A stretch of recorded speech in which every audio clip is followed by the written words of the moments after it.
Well, I think it's very unfortunate that the House did not approve some of the amendments.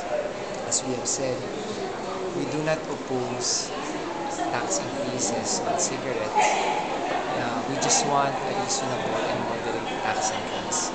But as we can see tonight, what was approved was an excessive tax increase on cigarette products. And as said by some of the congressmen, this excessive tax increase is actually anti-poor, anti-employment, anti-local business.